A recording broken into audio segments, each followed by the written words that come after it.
Hi, everyone. This is America Adapts, the climate change podcast.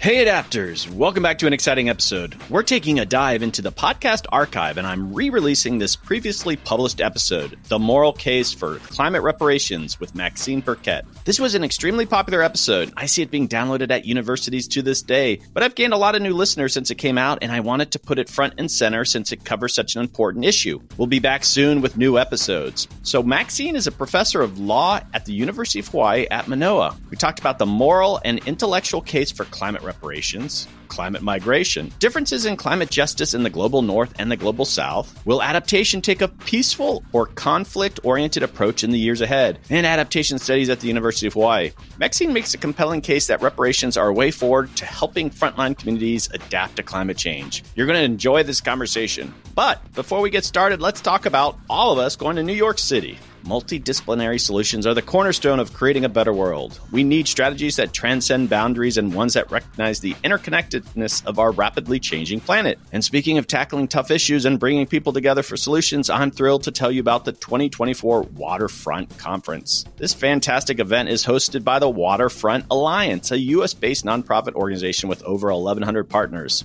This conference is all about real change for our waterfronts and coastlines. Now in its 17th year, the Waterfront Conference has become the go-to forum for discussing and strategizing on the challenges faced by our entire nation. And if you go, and I hope you do, you'll be joining over 600 participants, including policymakers, community leaders, scientists, engineers, architects, academics, environmental advocates, and professionals from labor, real estate, insurance, and the finance sectors. The event explores everything from climate change solutions to sustaining robust coastal economies, ensuring equitable access to our waterfronts and waterways, and fostering a healthier open space environment. I'm very excited to be participating in the Waterfront Conference. I'll be there, moderating sessions, participating in breakouts, and hopefully meeting all of you who participate. It's happening May 21st, 2024 from 8 a.m. to 6 p.m. at the Museum of Jewish Heritage in New York City. And this is fantastic. They are offering something special for my listeners, a 10% discount on your tickets. Just use the code AMERICA at checkout.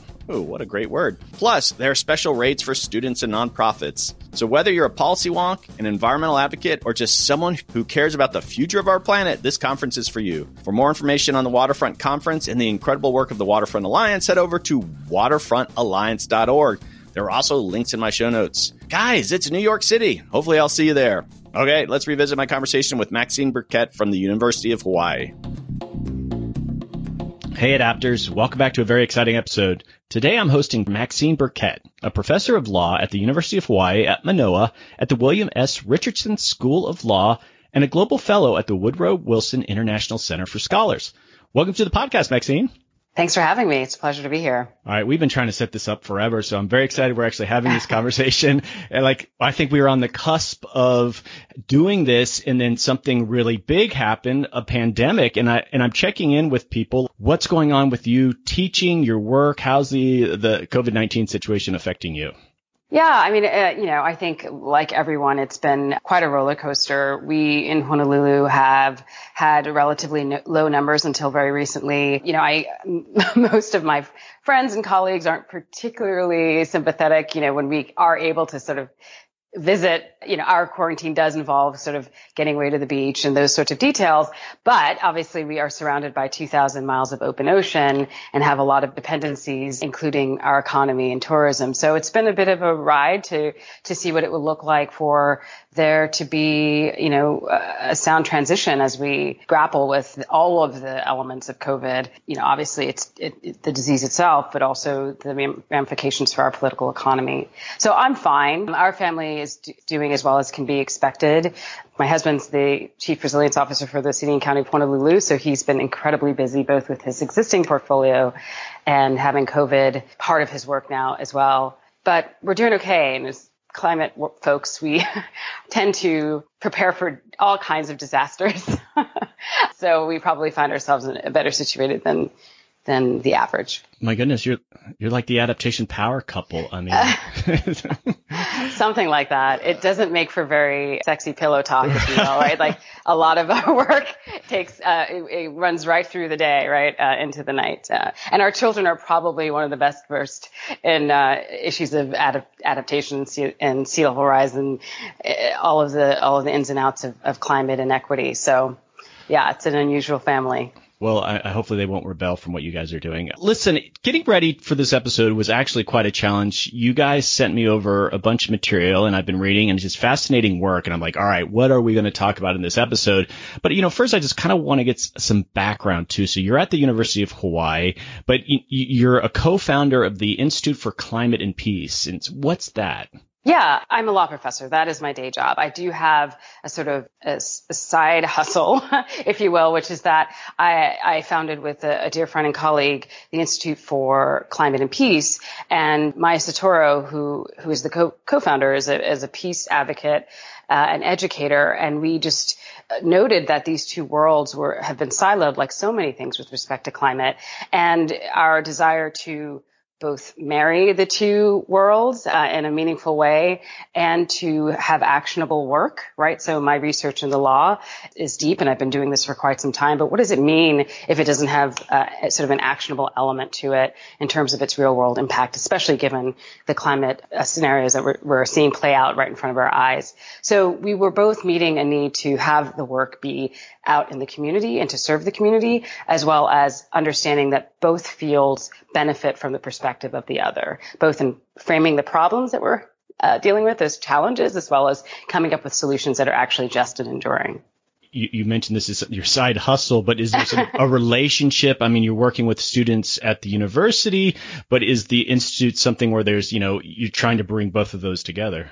Absolutely. I mean, what we're trying to do essentially is to ensure sort of climate resilient peace and peaceful futures as we adapt to climate change. And our focus is on communities that are on the front lines. At this point, our geographic focus is the Pacific Asia region, and we're very much rooted in Hawaii and the values and ethics and sort of approach to work that is unique to the islands. But what makes this sort of a different way of doing the work is that we take information, we take difficult conversations and efforts to collaborate, and we use that to come up with sound transformative policy, right? So that there's sort of a full circle approach to addressing some of the thornier problems. And the reason this is one good example I should offer is that my research has been in climate-induced migration, at least a good portion of it, and we see that it's typically referred to as climate refugees or the climate refugee crisis. And we see that the marriage of the two concerns about migration and climate tend to take on a security lens. They can devolve into conversations about borders, about xenophobia and exclusion. And what would it mean to actually think about the conditions that sustain human rights, that can sustain peace, and actually have that be the opportunity to approach the issues of migration and human mobility in the face of climate change with a spirit of welcome rather than exclusion. So it's really grounded in that understanding of understanding how we frame the challenge and then having an appropriate solution for the challenges as framed. As you follow these things, and I think at the Woodrow Wilson, it probably helps you with the kind of connections you make there. But with climate change and climate migration, there's going to be so much opportunity for conflict, and it's already happening. And so this approach from, peace, obviously is something we want to support. But do you feel the conflict side of it could begin to kind of dominate? We take a national security approach to it. How does that factor in? No, that's right. And that's exactly what I was sensing from the discourse, right? So climate and conflict does relate in some ways to the migration of people and the ability to move in and of itself. But what we were finding is that to the extent that people were talking about peace and climate, it wasn't a climate security frame. And the security part of it was really sort of trending towards national security and what it means to, have people at your borders. Do we firm up those borders? Do we weaponize those borders? Or do we understand that we are sort of all facing the challenges that climate change, the compounding challenges that climate change present with, major storms, long-term drought, heat waves, et cetera, that are literally making it difficult for livelihoods to persist in parts of the world. And so when we think about that as conflict avoidance or conflict resolution, we're eliminating a part of this that's about conflict transformation. And that's the key element of it. Without getting too much into the weeds here, a lot of our understandings of what peace is a negative peace, right? The absence of conflict, or sort of whether that's at the regional or interpersonal level, or certainly at the nation state to nation state level. When we're talking about peace and peace building, we're talking about positive peace, right? What are the conditions and the institutions that allow for sustained peace? A lot of that's equitable distribution of resources, free flow of information, strong relationships with your neighbors. How do you cultivate those kinds of conditions so that peace is avoided, and when conflict does occur, it is transformed versus just resolved, and oftentimes that resolution doesn't get to some of the core problems and how we got to that moment of conflict in the first place. So we're looking at it quite differently. We're looking at this as climate and positive peace building versus climate security, which I think is where most of the work that deals with conflict and the influence of climate change on conflict really situates itself. Well, I'm sure there's learnings on both sides. And I don't know if you crossed paths with Judge Alice Hill. She was in the National Security Council, and she came on and we talked about Syria and where climate played a role in that. And just, it seems to me, even as you look at those examples, it's been talked about a lot as like, here's the migration of people, how's it's impacting that conflict there. And what you're doing is almost you could reverse engineer these conflict situations, because like, how do we do this differently? I don't know if that's how you do it, but it's just the learnings that could happen from these conflict areas. That's right. You're capturing essentially what we're trying to do. I mean, if you think about, certainly, there's the example of Syria and other quote unquote hotspots. A lot of times we think about peace and conflict and its relationship to climate change as one of, what does the climate forecasting tell us about potential hotspots?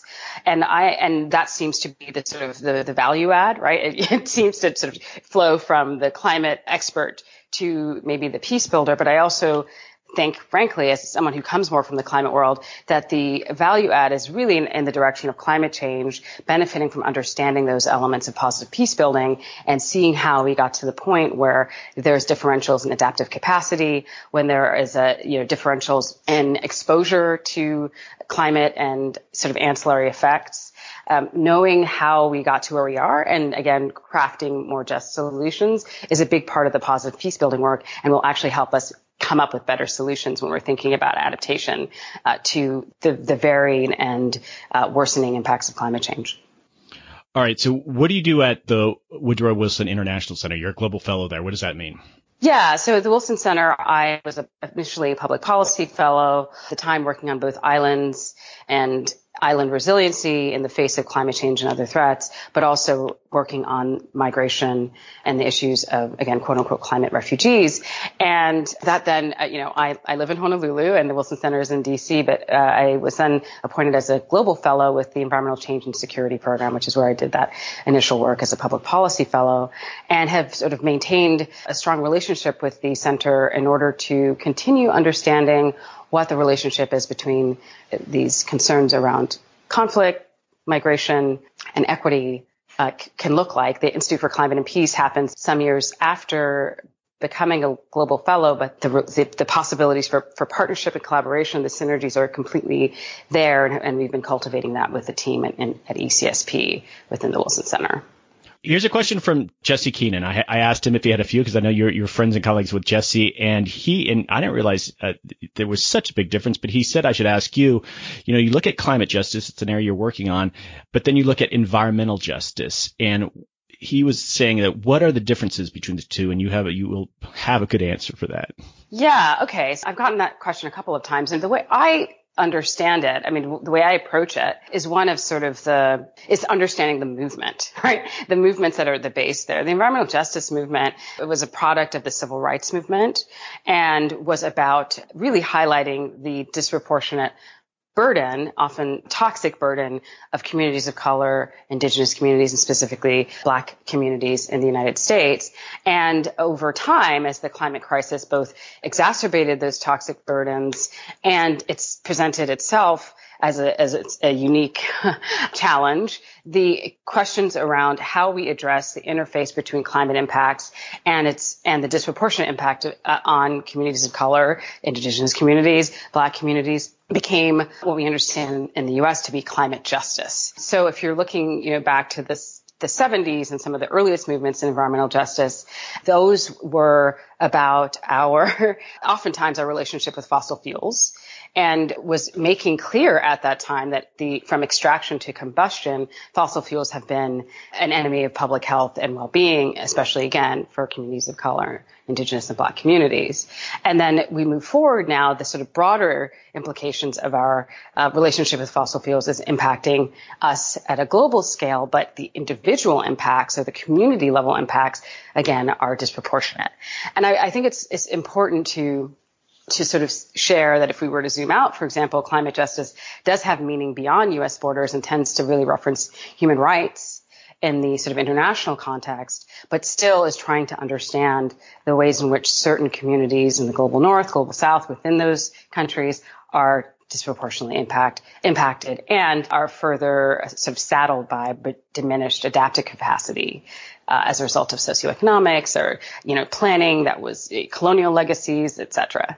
It got me thinking too, what really is climate justice? And you look at the domestic situation and let's say as the impacts of climate change really start to increase and, low income people are going to be disproportionately hit. But looking international, you also have to factor in these countries that did the least to contribute to climate change are going to be impacted the most. And so what I'm getting at too is like we have all these people, even low income people in the United States have a much larger impact and have contributed a lot more to those people overseas. And it seems like this sliding scale of what climate justice really is. Yeah, I mean, well, I think I understand what you mean here. And what I will say is sort of the work that I do and why I identify first and foremost as a climate justice academic is that in conversation, I'm a trustee at the Climate Museum, in conversation with our director, it became clear that what we're trying to get at or what we're trying to convey is that the carbon economy requires sacrifice zones, and sacrifice zones require racism. We see that very clearly in the United States. Now that is sort of nested within a global context as well. So in between the global north and the global south, most of those sacrifice zones fall in the global south. But within the global south, there are elites that have less exposure, greater adaptive capacity, and then there are those that do not. Similarly, in the global north, there are communities, even if we are better situated than countries in the global south, there are communities within the global north that may have just as tenuous and striking exposure to the impacts of climate change. And I think if you look at our Indigenous communities in the United States, for example, you'd be hard pressed to suggest that, there's a sort of a similar sort of carbon fingerprint that you might find in wealthier white communities in the United States. For example, we also have data that suggests, at least in the context of air pollution, that the impact, the imprint, that fingerprint for certain communities differs, with white communities having much greater impact on air pollution and also at the same time not bearing the burdens of that relative heightened fingerprint, larger fingerprint. And I'm going to keep throwing out names. I don't know if you've collaborated or worked with A.R. Siders, University of Delaware. Yeah, okay. I have. We haven't had a chance to meet in person, but we've encountered each other in a few contexts. But she came on. She's great. And I actually got to meet her in person. I went out to dinner with Jesse up in Boston. Right. Her thing's managed retreat, obviously. And it just, when you think about climate justice, it must be so interesting for you as this field of managed retreat is sort of coming into its own. And I guess the notion of managed retreat versus like a Pacific island versus, coastal South Carolina, they're two very different things. But then how does climate justice factor into it? And if you don't kind of get those things embedded now, you could easily see a situation where the wealthier people are helped the most as they're sort of gently being moved out of the coastal zone. But it seems like an area rife to climate justice issues are not going to be factored in. That's right. It's very possible that might happen. And we understand, again, from studies that have been done recently, that our decisions around land use and zoning can absolutely determine the outcome of your community vis-a-vis the impacts of climate change. And those policy decisions have a very long tail, right? It's multiple decades to a century. And I'm thinking specifically of the data that we've seen around redlining and how that's impacted exposures of Black communities to, heat spikes in terms of urban heat islands, that are 5 to 12 degrees Fahrenheit higher than the wider experience of that heat wave in a particular city in these cases. And so, the redlining itself was a policy that has obviously racist roots, and there were other policy efforts at the federal down to local level that reinforced all of those things. But I don't think anybody at the time was factoring in climate change almost a century later. And so we see that land use planning, zoning, decisions around managed retreat can have a similarly long tail. And if we don't integrate the issues of climate equity, the frameworks for climate equity and the concerns around disproportionate impact, we might go ahead and again sort of reinstate conditions that are deleterious and disadvantage communities of color in particular. All right, I'm going to pivot a little bit here, and I want to go back and talk about COVID-19. And what are your thoughts on what's happening in our response, and how does it? There must be so much learning to in response to climate change. I mean, there's been a lot of those kind of discussions, but how does it affect your work? Are you literally kind of learning on where we're failing, where we're doing things well? Yeah, I think COVID-19 has been sort of a fascinating example of abrupt phenomenon, right? And we think about abrupt phenomenon in the context of climate change. I think about whether or not legal systems can integrate, the needs of people, the, recognition of rights, et cetera, in circumstances of abrupt change. And so we see in this context, in the COVID context, that abrupt change can be really jarring, and that countries and communities that have various levels of preparedness will have a different outcome. It's quite true that an ounce of prevention is worth a pound of cure.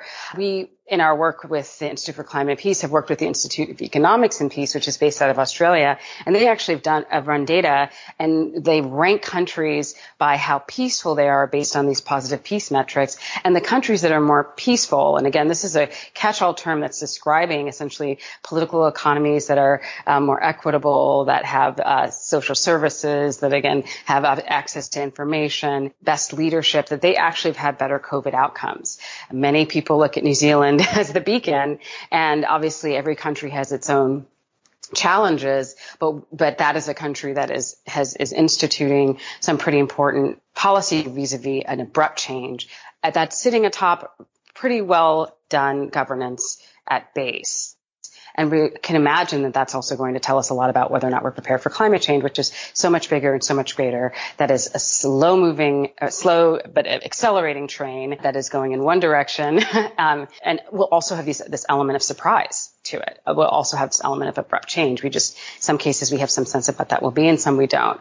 What I think is really important to consider is that we can imagine a world in which we are adapting to that change, or responding to those crises in a way that's not as austere or as lonely as this experience with COVID has been. And I think that's where a lot of the work needs to be done in our thinking, which is to say that the fossil fuel economy has not been without its massive costs.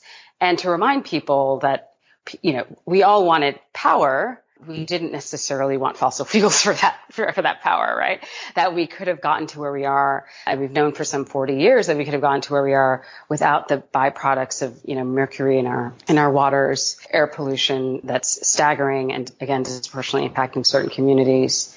Literally corridors of parts of our country named Cancer Alley, and there's certainly more than one. These are the sacrifice zones I was mentioning, and that's certainly a big part of what we can imagine. And sort of if we were to take the climate crisis as an opportunity to pivot, which this COVID period has been asking, I think, all of us to think about: is this the world that we want? What does it mean to be prepared, and what does it mean to be thriving in this context? Yeah, I mean, there's lessons to be learned. Obviously, I look at the pandemic as this ultimate stress test of a society, and New Zealand did well. And as you'd mentioned, why? And then the U.S. is doing terribly. And is it federalism that failed us? Or, I know leadership is a big part of this, but I just wonder, as we kind of study these things, and are there self-correction opportunities that we're now we're going to use these to, of course, future pandemics, but also apply to how we're going to manage climate change?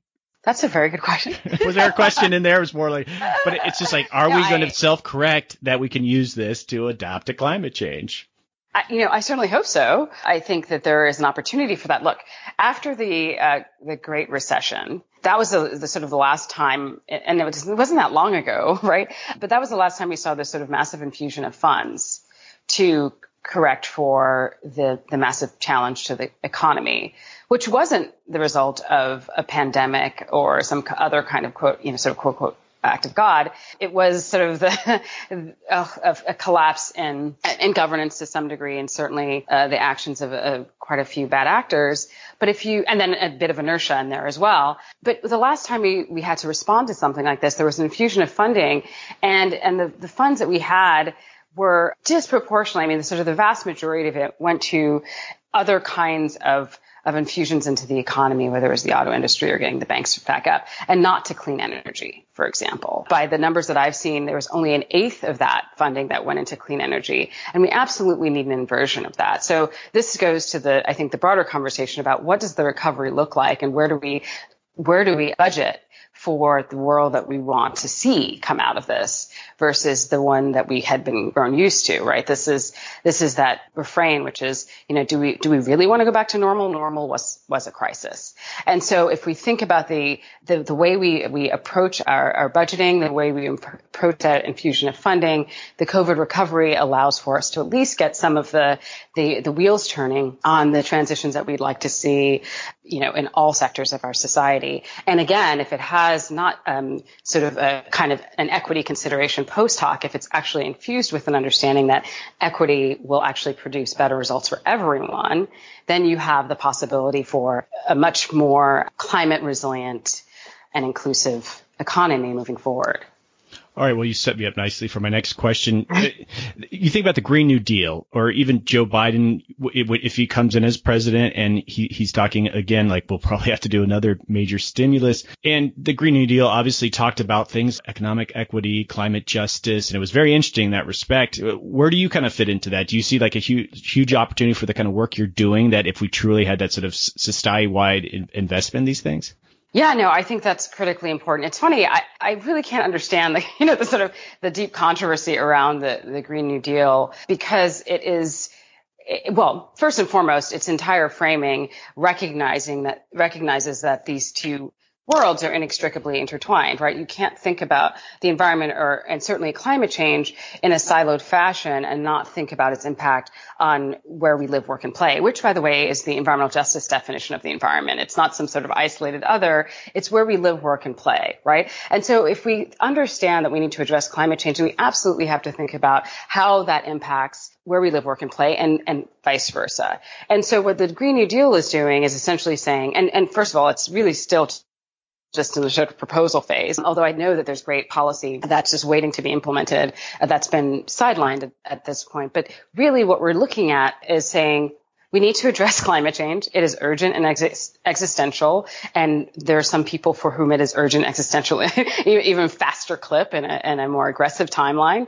And to do that, we will be moving through a transition.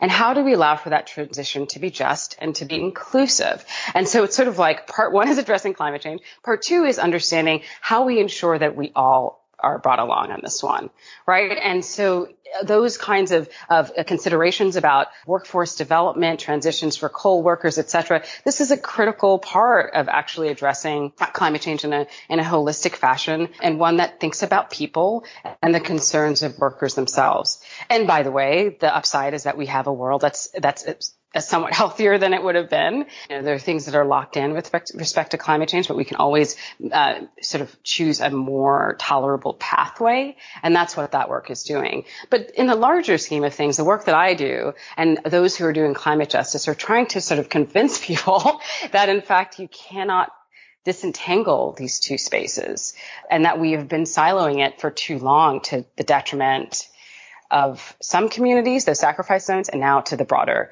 global community. Well, with the Green New Deal, I mean, it could have been a one page with a smiley face on it, and the opponents would have called it socialism. So there was nothing that they were going to put out that was not going to be controversial. Yeah. That's just the nature.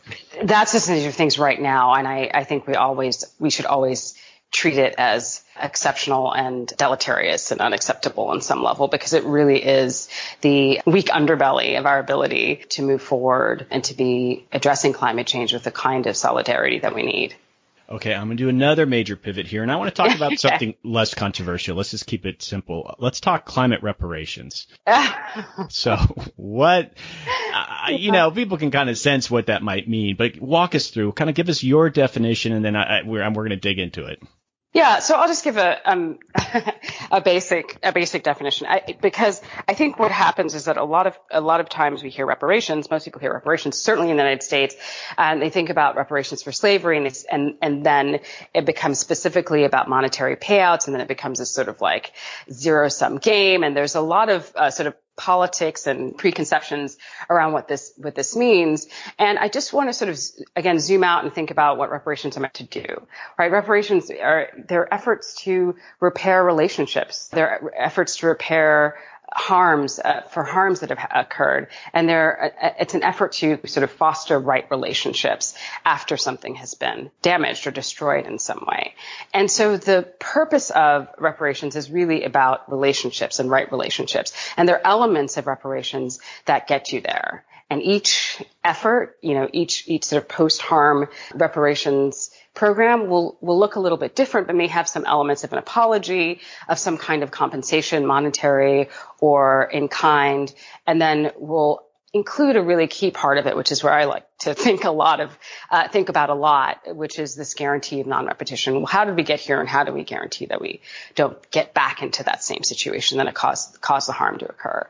So in the context of climate change, there's a number of ways of thinking about how to define the harm and how to understand and justify the need for reparations in that context. It depends on what scale you're looking at. If you're looking at communities that are bringing reparations claims against a federal entity, for example, or if it's between two nation states, there are different ways that you could imagine this playing out. But I've been doing research and currently working with Sonia Klinsky on doing research on thinking about what it means to have a climate reparations effort that is justified based on the fact that there's uneven contributions to the harm, right? Again, as we talked about, the global north versus the global south, wealthier white Americans and communities of color that tend to, again, not have as great a carbon footprint. That is a documented and significant part of our experiences of climate change and our varied experiences of climate change. So one could argue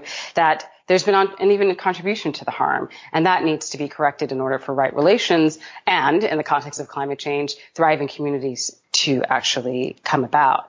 There's also the uneven experience of the harms themselves, right? This is, again, not all of us are going to be as threatened, at least not in the near term, as a result of the changes to the climate. There are differences in ability to adapt, and oftentimes those differences have historical roots, like redlining in the context of the United States, or other elements of colonialism and post-colonial policy for the global South. And then there is arguments around unjust enrichment. And this is a bit more of a sort of technical term, but the idea here is that you've benefited, case of the fossil fuel companies, or even our government has benefited from the burning of fossil fuels, has been unjustly enriched by it, and it's been at the cost of other communities. And how do we correct for that? And so those are some of the ways of thinking about reparations in the context of climate change. And then the specifics will matter as different communities pursue that, as state to state conversations may happen with respect to correcting the wrongs and setting up right relations, and actually allowing for, again, countries like those in the Pacific that are particularly at the front lines to have an ability to exist in some cases, given the climate forecast. You shared with me this paper you wrote in 2009. It was a remarkable journal article, and I learned a ton in just the scope of how you were describing climate reparations. And first off, what was the response to that when you first wrote it? Because 2009 is a lifetime ago. And have you changed? Have any of your positions from that paper changed, or have you only just sort of reinforced what you kind of thought when you were writing that? Yeah, great question. I mean, there are two ways to think about this, right? I mean, on one level, in terms of the response, it was a scholarly article, and I think the response was one of interest, but it has been fairly dormant. At the same time, even, with the Obama administration at the helm, the conversations in Copenhagen and the sort of the ramp up in the international conversation around actually aggressive mitigation and adaptation, and then this area called loss and damage, as that conversation was happening in the international negotiations, there was a clear statement by the administration that sort of reparations is a non-starter. that conversation is not going to take us anywhere. So the piece and that conversation weren't linked per se, but it was clear that the politics of this were very different than the conceptual arguments for it, right? And so again, in 2009, you're right, it does seem like eons ago, even without COVID. Now I'm seeing a lot more conversation about climate reparations. I've been talking to advocacy groups and climate advocacy groups about the concepts of climate reparations and how to make them actionable at a level that's meaningful. And you'll see, separate and apart from the research that I was doing, you'll see this reference to reparations, climate reparations specifically, in the youth climate strikes and other advocacy efforts that we've seen on the ground. So there is a sort of emerging consideration of this important element of addressing climate change. And if at the very least, it's at the bare minimum, it means providing resources for frontline communities to actually be able to mitigate and adapt to climate change. Again, for the reasons I mentioned earlier, which were about uneven harms, uneven contribution, unjust enrichment, all of those sort of justifications for a reparations scheme. In reading this, I found this quote, and I want to share it for really compelling, because you covered a lot of just the moral ground. And so indeed, the ability of reparations to express moral force is what makes reparations so compelling in the climate change context. And so you talk a bit about the morality of even doing reparations. Yeah, that's right. I mean, I think that's a massive part of it. What your hope is when moving through a reparations sort of program or project is to build trust or rebuild trust, which I wouldn't say is a defining characteristic of the global negotiation, but it's to rebuild trust and it's to build solidarity. And that is often lost, which is why, when you're quipped about, the fact that this is somewhat controversial, it is because we have sort of stripped the reparations sort of larger goal from our sort of common understanding of it. And the larger goal is to repair relationships, right? And to forge right relations. And getting to the ethical question, especially the time in 2009, was critically important. In the early 2000s, a lot of the conversation, certainly in legal academia, about whether or not we should even do something about climate change was really driven by the cost-benefit analysis. And what that did was obfuscate what was essentially a question of what should we do, an ethical question, a normative question, with how do we do it and how expensive will it be? And oftentimes the conversation again was inverted. So it was about, this is going to cost us a lot, and this is about the United States and China and what they're not doing their part and the economy of it, and not thinking about the sort of tragic loss of livelihoods that we were already seeing at the time, and that were sort of the clear byproduct of our way of living and our way of life. And so to me, it seemed, and certainly at that time, that this part of the conversation was sort of awfully absent, but critically important to helping steer us in the right direction, both in what we do and how aggressively we do it. As I read that, it covered a lot of ground, and I'm wondering in the last 10 years since it's been out, and I'm generalizing here, but to me, creating a very simplistic narrative around climate reparations would be very useful. And if you look at reparations associated with slavery, it's a little bit, it's simpler. And not to say that people support it, but it's a little bit, you could connect the dots more easily. And I'm just wondering, have you been able to kind of go through that process? Because right now it seems like you would just cover so much ground. It would be hard to really make a compelling case for it. Yeah, no, that's a really important question. And what I do in the paper is at that time in 2009, imagine what it would look like for a country to country reparations claim. Right. And what would it look for one of the Pacific Islands to seek reparations from the United States as, what the major emitter, both in real time in the 2000s and then certainly historically.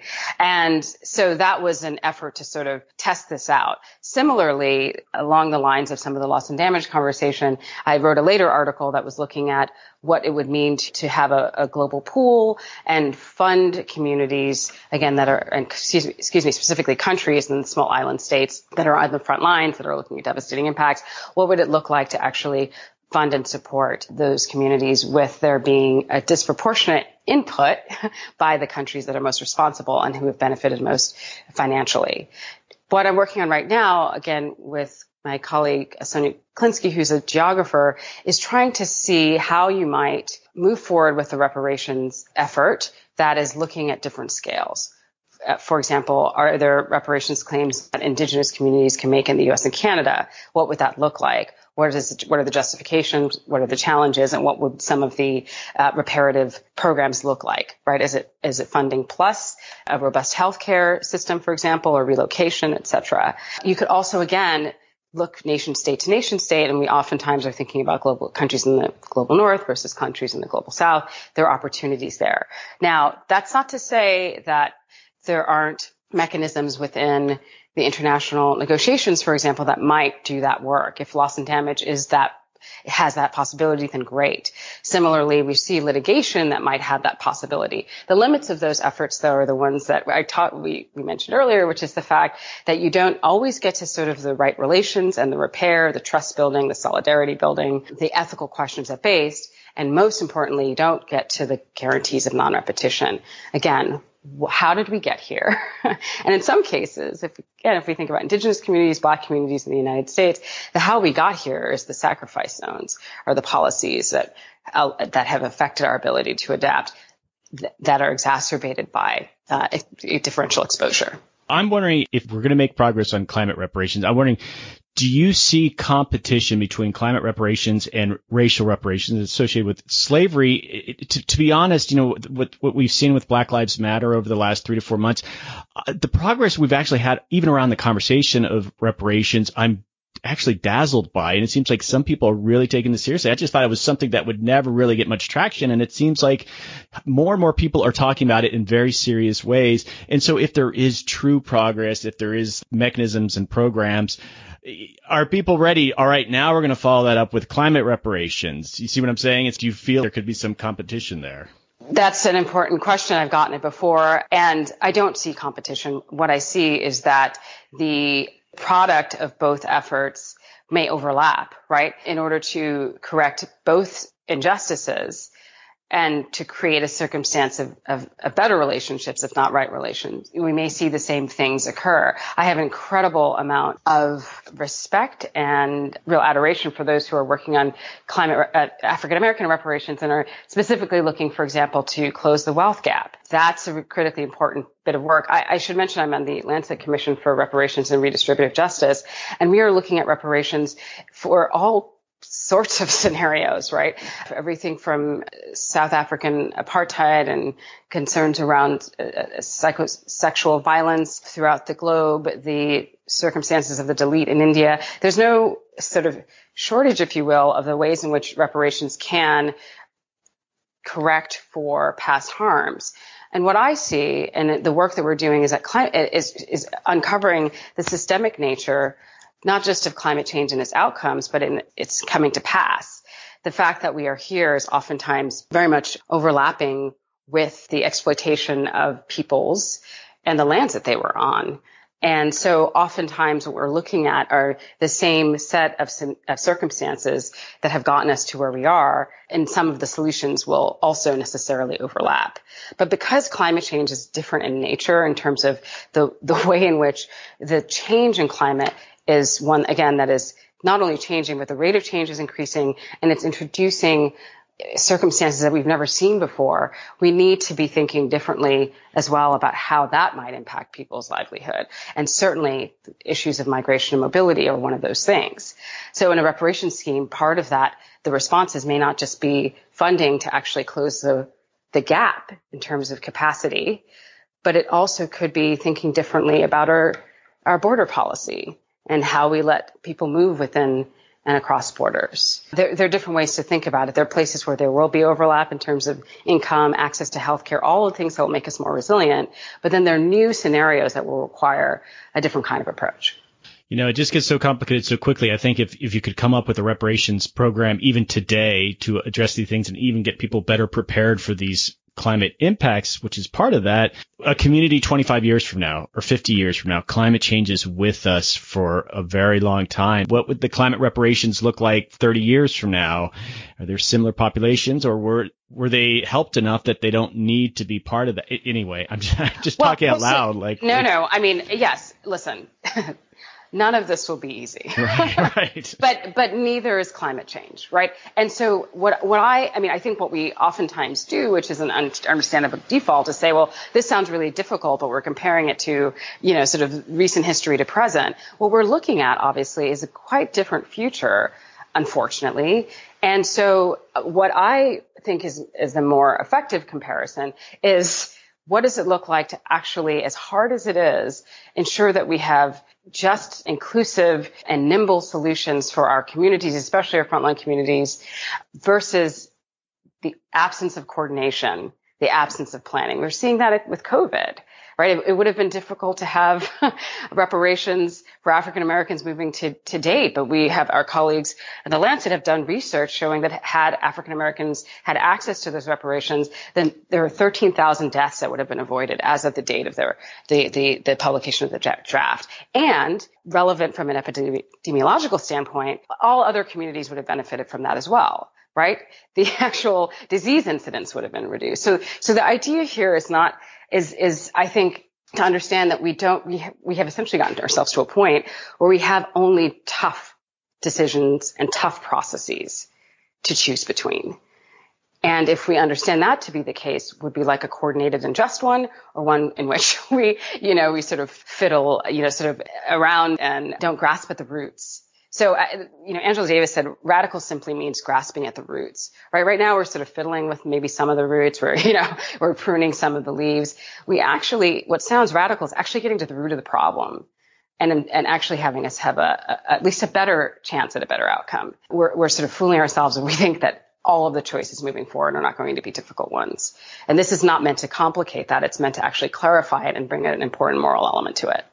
All right. I think we've just scratched the surface on this climate reparation conversation. You're going to come on again, and we're going to approach it in a different way. But I want to wrap this up somewhat, and I have a few more questions for you. I just wanted to get your thoughts on some things. And you're a professor at the University of Hawaii, and you're working in this adaptation space. And I just wanted to get your thoughts on, I've had this conversation about how universities are approaching adaptation.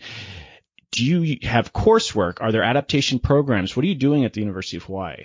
Yeah, I teach the climate change seminar and ocean and coastal law, and we have a robust environmental law program that is trying to engage students from day one in both learning about environmental law and certainly its relationship to Hawaii specifically and our unique set of laws, and doing work on the ground to action the legal research and learning that's happening in the classroom. My work at the University of Hawaii has also been very much about working with the larger Pacific in terms of island vulnerabilities and issues of, again, migration and loss of habitable territory in the region.